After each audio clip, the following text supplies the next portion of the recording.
As I was mapping out the content for this series of the 3 traits that make you universally attractive to women, it came to my attention based on some of the comments and the conversations I was having with you guys that we actually need to have a clear working definition of what I'm talking about when I say attraction. Because what you think attraction looks like and feels like isn't actually it.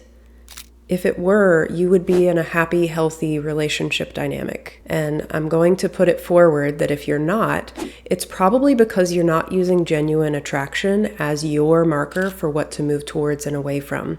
And instead, you're probably hooked into something called limerence. That's what I want to talk about today so that we can create a little bit of distinction for you so that you have the clarity that you need to navigate the dating scene a little bit differently. If you're new to my work, my name's Courtney Schand, and I love helping people with depth date. I love getting into the nuances required to date from a partnership lens. For those of you guys that are wanting a true partnership where it feels like the best adventure and like coming home all in one, that requires different strategy and different perspective than I have seen in the general dating conversation. And that's why I want to add this to the conversation so that we can broaden our perspective a little bit. And for those of you that are wanting to move towards partnership, you'll have the clarity that you need to start moving in that direction. So as I mentioned, there's a difference between genuine attraction and limerence. And we're going to be diving into the distinction between the two so that you can recognize them, as well as some signs that she may be operating from that and that you may be operating from that, so that you can not only opt out of those dynamics, but also open your perspective a little bit wider and see what genuine attraction may actually look and feel like so that you can start moving towards that instead. This distinction is one that I love talking about, and it is what we talk about almost exclusively inside of the rebrand, is getting really clear on the visceral signs of limerence versus genuine attraction so that you can reorient yourself to start creating that genuine attraction that you're looking for and let go of some of the patterns of limerence that you may have been hooked into.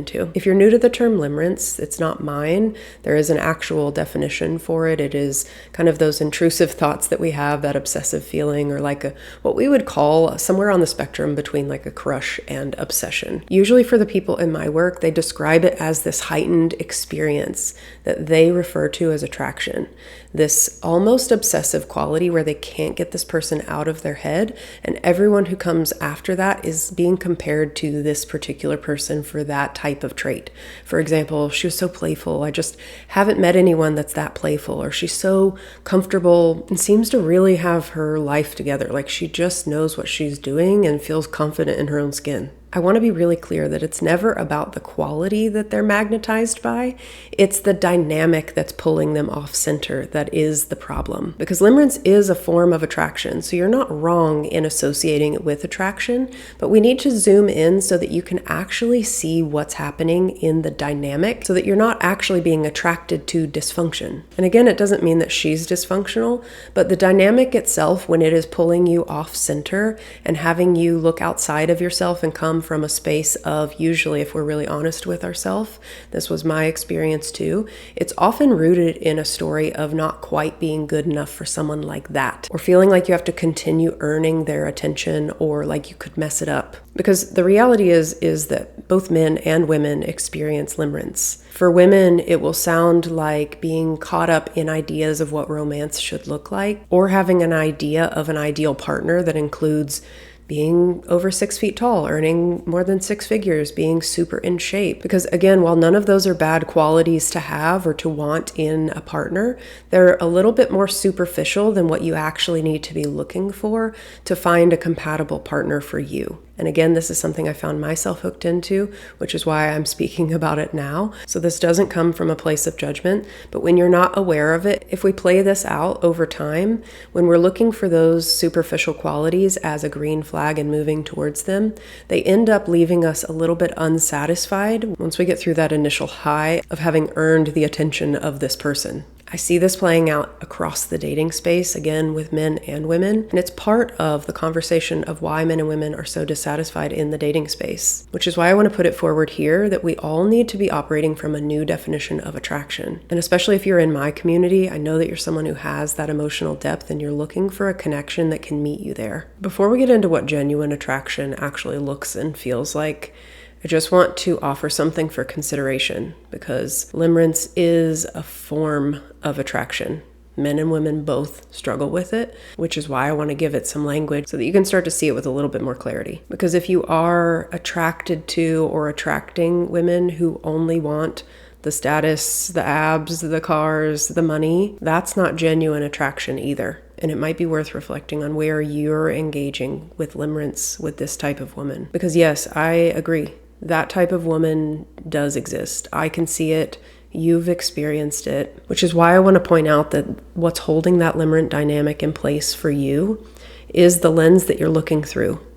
That all women want is status, looks, and money. Because for many women, that attitude or that perspective is going to feel like a red flag. In the same way that for many men, to hear all men are X, Y, and Z is going to be really off-putting, because just because that's been their experience, having it projected onto you creates the experience of being very limited in your expression.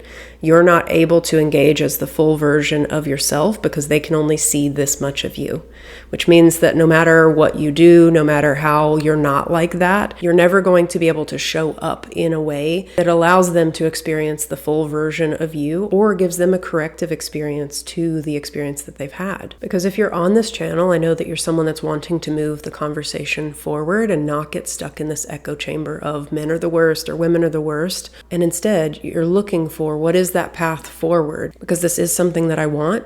I just don't want for it to be that experience again. But while you're still focused on those type of women, you're engaging from a place of limerence. Because while you're focusing on this type of woman, you're actually putting off the type of woman who would develop genuine attraction to you. Not only are you not able to see her through the lens you're looking through, but the women who you are engaging with, you're only engaging with such a narrow view of them that they won't feel like they can be fully themselves in your presence either. And that is an experience that most feminine women are looking for. And if that's something that you want some support with, kind of recalibrating and broadening the aperture of your mind, being able to see things from a broader perspective while addressing the nervous system experience that has kept you focused so tightly, that's what we do inside of the rebrand. It's designed to help you shift from moving towards limerence and being hooked in that dynamic towards operating from a state of groundedness and moving towards genuine attraction. This shifts not only how you show up in dating, but also who you're attracted to and therefore who you're attracting, which is a conversation I love having with people. So if that's one that you want to have, I'll put the links in the description below. Because what we want to be aiming for is genuine attraction. This is what we need to be setting as the green flag, the thing to be moving towards.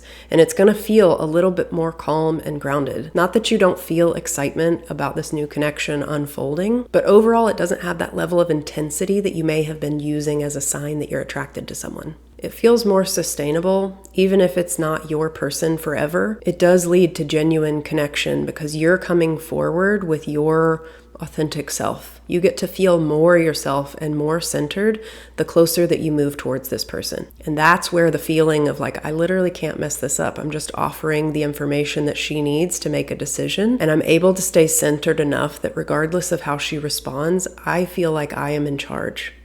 This is what I want for you to be experiencing when you're talking about attraction. Because genuine attraction has a sequence to it. Whereas limerence feels like this flash in the pan, but it never actually settles into something that feels deeply satisfying. Genuine attraction builds over time, and it moves from intrigue to engagement to interest to admiration, which is, in my definition, attraction over time. Most people who are in healthy partnerships, a lot of my friends are in healthy, sustainable partnerships, and they don't have this intensity around them. They have this ease about them that comes from the fact that they genuinely admire the person that they're with and who they get to be as a result of being with them. This goes for men and women. And that progression happens the closer that you get to each other. Whereas with limerence, it feels like this huge amount of tension and chemistry gets created, but then it's never quite resolved. It feels like it's always tense in your body. And when you can't tell the difference between the two on a visceral level, you will use limerence, which again is an actual form of attraction, as the green flag to keep moving towards that person, only to find that that connection doesn't deepen over time. because you were probably using superficial markers instead of vetting for genuine compatibility. And while I wanted to give this definition so that you can start playing with this new language, the shift requires some deeper nervous system recalibration, which is why that's what we do inside of the rebrand, is recalibrating the visceral experience that you have that you've been calling attraction and reorient it to genuine attraction that allows for you to show up not only at your depth, but to locate and vet genuinely compatible people who are able to meet you at that depth. And that's what's going to create that feeling of finally coming home and being on an adventure all at the same time. Because when you're vetting for genuine attraction, this is what I've seen with the people who have graduated from the rebrand, is that they're not only asking different questions, but they're also opening up their perspective to a totally different type of woman and also to a broader range of options. Instead of focusing all of their attention on the ones who are only interested in superficial traits, they're open to this entire spectrum of other types of women that they can genuinely connect with, and using that as a process to see how things unfold until they find someone who is genuinely compatible with them. And once they're oriented away from limerence and towards genuine attraction, it truly is a matter of time. They're coming from a really grounded, centered space within themselves and refining their search as they go. As they find traits that work for them and don't work for them, they're reevaluating their red and green flags so that they can move through the dating space differently. They're a little bit more precise in their strategy, which means that the results are closer and closer to exactly what it is that they're wanting to experience with their partner. And this is what I love helping people experience, is that feeling that they've been looking for, is finding someone who also wants to create the experience that they've been looking for. And it all starts with the clarity of what we're attracted to. If this is something that you want some extra help with, this is what we do inside of the rebrand. It's a one-on-one format designed to take you from this limerent experience into the confidence and clarity that you need to be vetting for genuine attraction, which helps you naturally show up more present, more confident, and with more decisiveness. It feels not only authentic to you, but also magnetic to the people who would be compatible for you. And if one-on-one isn't quite your speed, I'm starting a wait list for the next round of Grounded, the embodiment experience for men. Getting such great feedback. We're only in week 2 and I'm already hearing people talk about how much clearer things are for them. They have a different level of presence within their body already, and I can't wait to continue allowing that one to unfold. But if you missed that window, I'm starting a wait list for the next round, and if you want to be on it, feel free to reach out. I'm going to put the link to everything that you need in the description below. And in the meantime, you may enjoy this video. I'll see you guys next week.